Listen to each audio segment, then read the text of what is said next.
তারপরে আরো আমরা একজন এপিসিকে পেয়েছি কাছে রক্তচন্দ্র কোয়েল স্যারকে একটু বরণ করে নেওয়ার জন্য বলছি।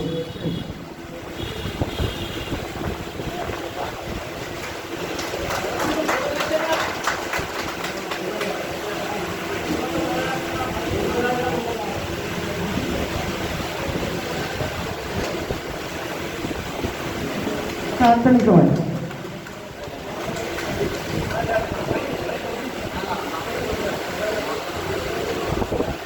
তো আমরা নামাজে যাবো। তার আগে আমাদের নারায়ণদা আছে, উনি দু চার কথা বলে তারপরে নামাজ পড়ে এসে আমাদের স্যার কিছু বলে তারপরে আমরা সবাই লাঞ্চ করবো। তো আমি এখন নারায়ণদাকে বলছি কিছু বলার জন্য।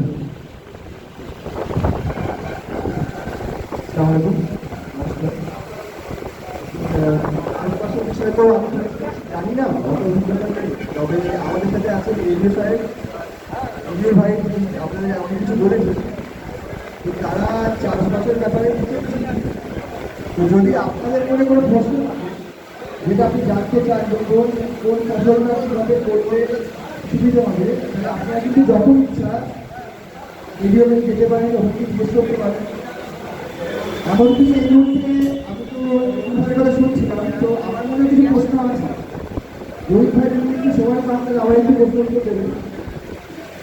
আমি দেখেছি যে আমাদের গ্রামে আমরা কিন্তু খুব সীমিত চাষ করি। যত চাষি আছে হয় ধরো বছরে আমরা চাল মানে ধান, চাল, লঙ্কা, আমি কিন্তু নতুন চাষ করতে দেখিনি কাউকে। সব রকম হয়, কিন্তু আমি প্রধানভাবে দেখেছি সব রকম হয়। এখানে কিছু নতুন সবজি চাষ কিন্তু করা যায়, কিন্তু যখন আমি জিজ্ঞেস করেছি অনেক রকম সমস্যা দেখা দিয়েছে। যে ধরো এখানের মাটিটা সঠিক না, বা এখানের অনেক পোকা ধরে। তো এই সমস্যাগুলো যদি আমরা ঠিক জায়গায় জিজ্ঞেস করতে পারি, হয়তো আমাদের কাছে সমাধানটা আসতে পারে। যেমন আমি একটু আগে রবি ভাইকে জিজ্ঞেস করছিলাম যে ধরো সিজনাল চাষ, যে সবজিটা সিজনে করলে হয় তবে অফ সিজনে করলে হয় না। তাহলে অফ সিজনে করতে গেলে কী কী করতে হয়, কী কী পরিবর্তন আনতে হবে, সেইগুলো কিন্তু আমরা দাদাকে জিজ্ঞেস করলে বলে দিতে পারবো। আপনারা জানেন যে অফ সিজনে যদি একটা চাষ করি সেই ফসলের দাম কিন্তু তার থেকে 4 গুণ 5 গুণ বেড়ে যাবে।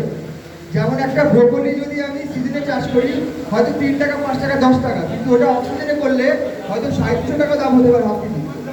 তো তার জন্যে আমাদেরকে কী করতে হবে, কতটা পরিশ্রম করতে হবে, যদি কারো জানতে হয় দয়া করে এই ভিডিওতে আপনারা কন্ট্যাক্ট করুন, বা এই মিটিং শেষ হওয়ার পরে আপনারা কিন্তু ডাইরেক্ট জিজ্ঞেস করতে পারবেন। ঠিক আছে, ধন্যবাদ।